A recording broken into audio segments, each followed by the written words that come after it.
नमस्कार. श्रीपादराजम शरणम प्रपद्ये. मानवास या जीवनात अनेक प्रकारचे दुःख, शोक, मोहाची आसक्ती होऊन त्याद्वारे अनेक कष्ट, नुकसान सहन करावे लागतात.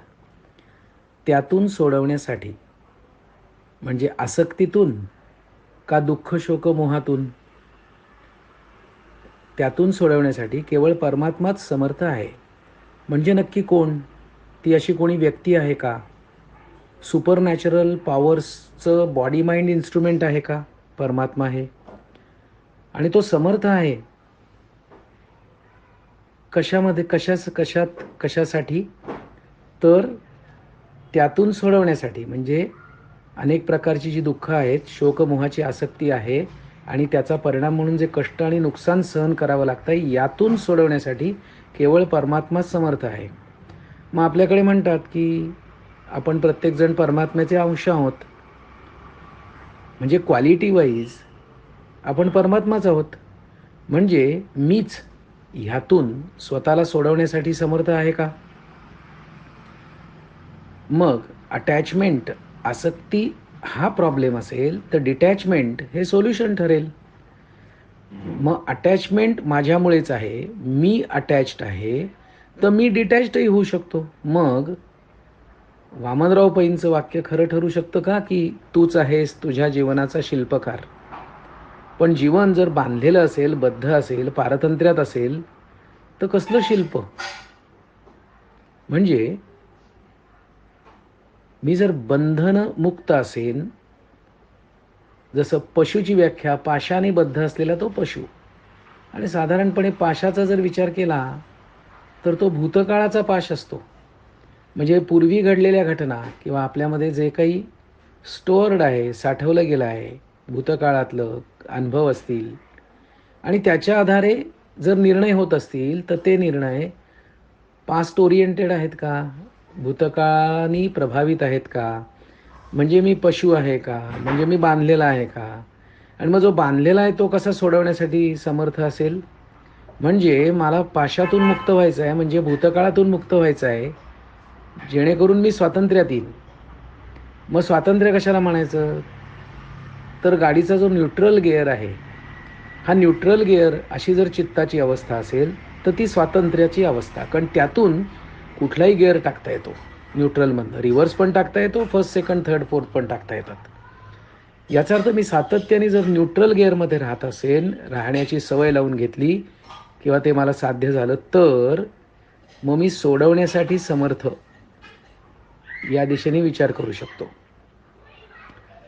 परमात्म्याच्या कृपेने भक्ताची सर्व संकटे, दुःख यांचा नाश होऊन सुख शांती लाभते. परमात्म्याच्या कृपेने म्हणजे कोणाच्या? ते आपल्याला शोधावं लागेल. आणि भक्ताची सर्व संकटे म्हणजे अभक्त असेल तर त्याची संकट नाही का? दुःख यांचा नाश नाही होणार का? आणि ही दुःख आणि संकटाचा नाश झाला तर प्राप्त काय होतंय? तर सुख आणि शांती लाभते. म्हणजे संकट आणि दुःख याच्या विरुद्धार्थी शब्द आहेत का सुख आणि शांती? असा बारकाईने आपण विचार करू शकतो. आणि मग परमात्म्याची कृपा होते म्हणजे काय होतं? न्यूट्रल गिअरमध्ये राहता येण्याची कला आत्मसात होणं म्हणजे म्हणजे परमात्म्याची कृपा का? असाही विचार करता येऊ शकतो. बघा, श्रीमंतांना कष्ट नसतात, गरिबांना कष्ट असतात. पण श्रीमंतांना कष्ट नसले तरी दुःख असतात आणि गरीब कष्टी असला तरी सुखी असतो. हे खरं आहे का? तपासून बघा. सगळं काही आहे पण सुखच नाही हो. कष्ट असतील पण सुख आहे.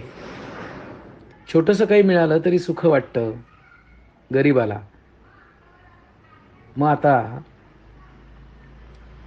पुढे म्हटलंय, ती कृपा प्राप्त होण्यासाठी मानवाने भगवंताची आराधना म्हणजे कोणाची नक्की? उपासना, स्तोत्रपठण, जप, ध्यानादी केले पाहिजे. मग आराधना म्हणजे काय? उपासना म्हणजे काय? स्तोत्रपठण म्हणजे काय? जप, ध्यान आदी. या आदीमध्ये काय काय येतं? आणि कशासाठी? तर ती कृपा प्राप्त होण्यासाठी. आणि ती कुठली कृपा आहे? ही सर्व संकट आणि दुःख यांचा नाश होऊन सुखशांती लाभणं ही कृपा आहे. म्हणजे सुखशांतीच्या लाभाकरता काय काय उपाय इथे सांगतायत? तर पहिली गोष्ट मानवाने करायचे ते उपाय. कोणाची आराधना करायची? तर भगवंताची आराधना करायची. म्हणजे मी मानव आणि तो भगवंत, म्हणजे झाली द्वैताला सुरुवात. इथे अद्वैत दिसलं नाही मला. मग त्यांनी काय करायचं? त्या द्वैताच्या जाणीवेत तर आराधना करायची, उपासना करायची, स्तोत्रपठण करायचं, जप ध्यानादी केले पाहिजे. हां, हे असं सगळं हवं असेल तर केले पाहिजे. पुढचं वाक्य आहे, भगवान दत्तात्रय हे सृष्टीचे सृजन, पालन तथा संहार करतात. मग भगवान दत्तात्रय काय आहेत नक्की? या अस्तित्वातल्या सृजनशक्ती, पालनशक्ती आणि संहारशक्ती यांचं एकत्रीकरण भगवान दत्तात्रय आहेत का? मग ह्या 3 शक्ती जर यांना आपण त्रिगुण म्हटलं तर कशातून निर्माण झाल्या आहेत? सोर्स काय ह्या सगळ्याच्या निर्मितीचा? पुढे म्हटलंय, हेच भगवान दत्तात्रय अत्रि अनुसयेच्या भक्तीवर प्रसन्न होऊन त्रिगुणात्मक त्रैमूर्तीच्या रूपात अवतरले. इथे अवतरले, जन्मले शब्द नाहीये. कारण ते तत्व अजन्मा जर असेल तर ते जन्माला काय येणार? ते जन्म ते आहेच, त्याचा जन्म नाही होऊ शकत, ते असू शकतं. पण ज्या अर्थी काहीतरी अवतरलाय, मग आपल्याबद्दल अवतरलं हे उपासात्मक आहे. तुमचा अवतार दिन, त्या प्रकट दिन, हे उपासात्मक ठीक आहे. पण मग सामान्य माणसाच्या बद्दल अवतरणं नाही म्हणत. पण त्रिगुणात्मक त्रैमूर्तीच्या रूपात अवतरले कोण? दत्तात्रय अत्रि अनुसयेच्या भगवान दत्तात्रय अवतरले. म्हणजे भगवान दत्तात्रयांचा श्रीपाद हा अवतार आहे का? का हेच भगवान दत्तात्रय अत्रि अनुसयेच्या भक्तीवर प्रसन्न होऊन, म्हणजे कोणीतरी दोघांनी भक्ती केली, त्याच्यावर कोणीतरी प्रसन्न झालं आणि त्यातून त्रिगुणात्मक त्रैमूर्ती हे रूपामध्ये भगवान दत्तात्रय अवतरले. म्हणजे मग भगवान दत्तात्रय त्रिगुणात्मक त्रैमूर्ती नाही का? मग ते एक आहे का? आणि एकातून अनेक निर्माण झालं का? असा आपला आपण विचार करू शकतो. ते सर्वांचे परमगुरू आहेत. मग आता गुरु म्हणजे काय आणि परमगुरू याच्यात काय फरक, असाही विचार करता येईल. जन्ममरणास कारण असलेले अज्ञान, हे वाक्य जरा विचार करायला लावण्यासारखं आहे. जन्ममरणाचं कारण अज्ञान सांगितलं आहे. याचा अर्थ ज्ञान झालं म्हणजेच आत्मज्ञान झालं तर जन्ममरणातून बाहेर पडलो आपण. तर जन्ममरणास कारण असलेले अज्ञान, त्याचा नाश करून भक्तांना मोक्ष कैवल्य देण्यासाठीच हा अवतार झाला. कुठला अवतार? तर त्रिगुणात्मक त्रैमूर्तीच्या रूपातला अवतार. भगवान दत्तात्रय स्मर्तृगामी आहेत. नुसतं स्मरण केलं तरी ते उपस्थित होतात. त्यांचे अनन्य भक्तीने स्मरण केल्यास सर्व संकटातून मुक्त करून शाश्वत सुख प्रदान करतात.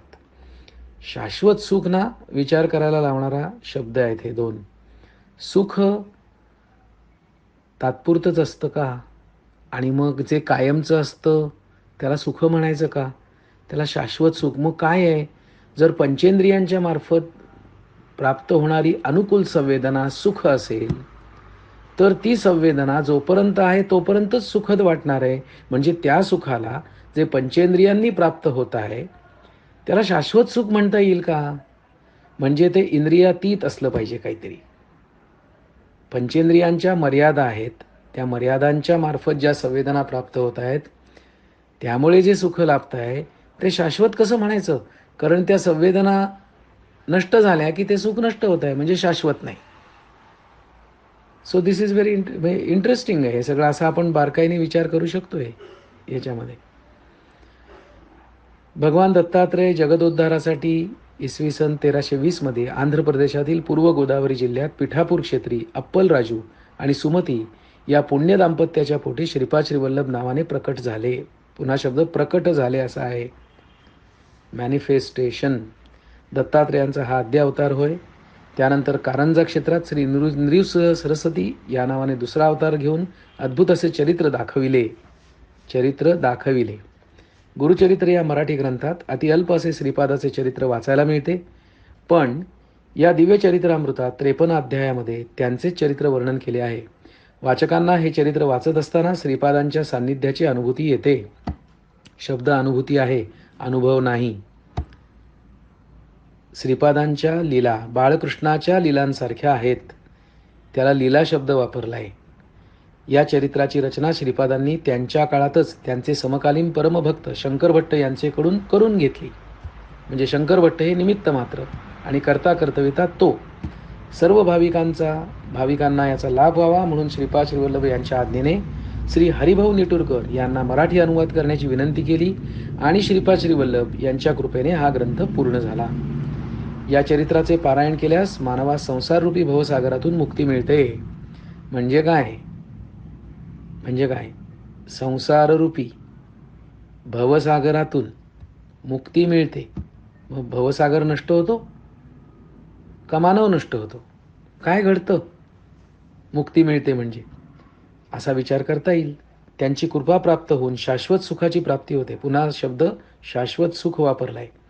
हे चरित्र आपण स्वतः वाचून आपल्या बांधवांना पण वाचण्यास प्रोत्साहित करून श्रीपाद श्रीवल्लभांच्या कृपेस पात्र व्हावे. इति शम. जय जय रघुवीर समर्थ. श्री सज्जनगड रामस्वामी. असं हे पहिलं पान या ग्रंथाचं आपण वाचलंय. पुढे प्रस्तावना आहे आणि ते प्रस्तावना झाल्यानंतर आपण एकेका अध्यायाला सुरुवात करणार आहोत.